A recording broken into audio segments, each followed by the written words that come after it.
just as we are still trying to process all the bars from Euphoria, Kung Fu Kenny, K. Dot, he responds with another diss to Drizzy Drake, going back to back, and that's something that we saw Drake do just days prior to that Euphoria diss. What is good, y'all? It's your boy Mixtape Mob. If you are rocking with this content, go ahead and smash that like button up for your boy. And subscribe if you haven't already subscribed. But today I'm going to hit y'all with my thoughts on this brand new Kendrick diss track entitled 616 in LA. Alright, so a few days ago, Kendrick did hit Drake with that Euphoria diss, and it was a record that I thought was solid.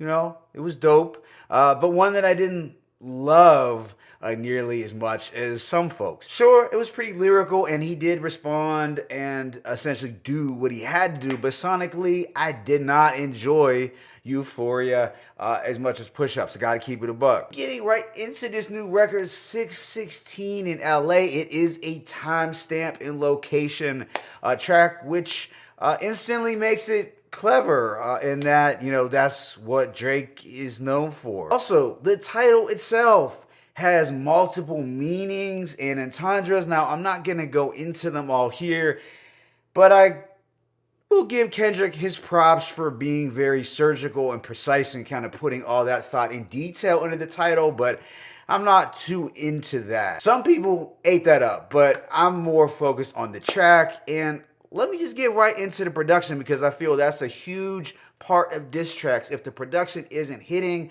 I can't rock with it like that. But in this case, fortunately, we have a much better instrumental than the three which were a part of Euphoria, in my opinion. We get a classic Al Green sample that you just cannot go wrong with. Now, I know Al Green is from Memphis, but this beat for me will forever feel, this sample will forever feel like a West Coast track, probably because of Menace to Society and other West Coast based movies where it was playing. Like, it's that smooth, bouncy, West Coast routing music that somebody just may want to commit a drive-by in. But however you want to look at it, the production, it definitely put me in a good mood before the lyrics even started. Kendrick does kick off the track early, stating that he doesn't see any fire, and it smells like someone is lying. So clearly that is a shot at Drake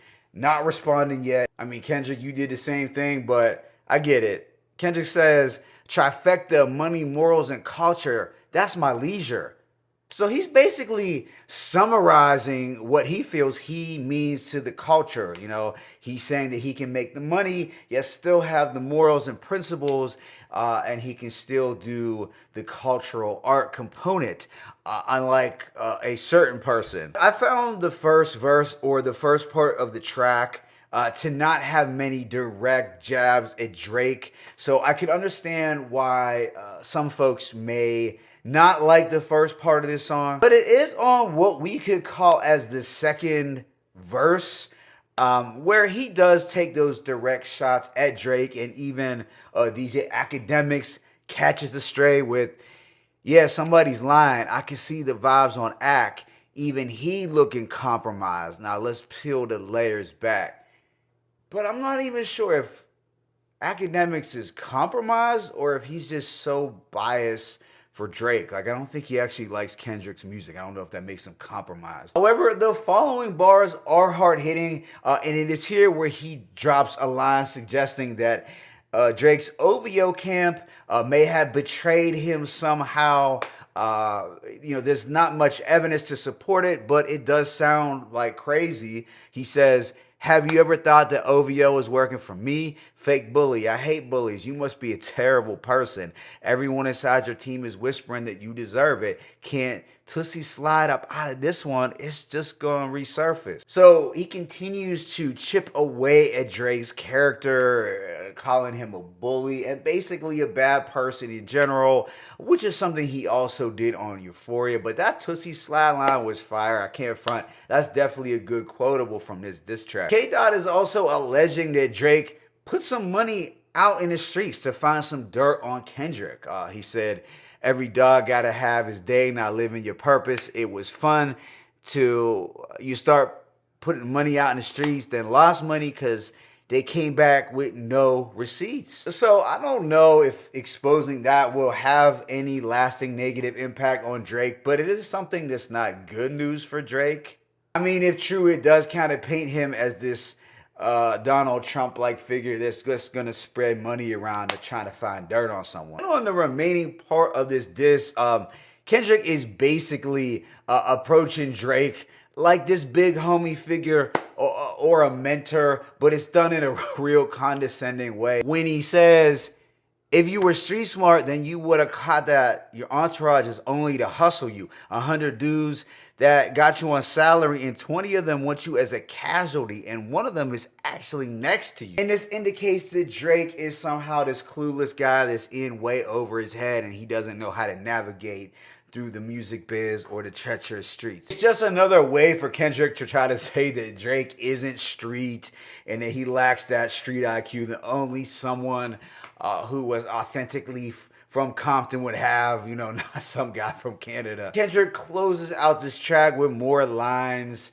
implying that Drake is washed and he's losing it with these bad memes that no one likes anymore. And he also says, ask what Mike would do. And I thought that line was pretty witty, given Drake's self-comparisons to MJ. So overall, I thought this was a solid diss record. It was dope, and I liked it a little more than Euphoria. Yeah, I know a lot of people were rocking with Euphoria heavy, and I probably, should have enjoyed it more because Kendrick represents that pure type of lyricism, but I still thought he rehashed a lot of themes from other artists. I didn't get as much of a feel for that here, fortunately, but he was still chipping away at Drake's figure psychologically, a strategy that may be effective when it's all said and done. I don't know. Do people really care? We kind of live in a anything goes culture, so I'm not really sure. Sure, there were no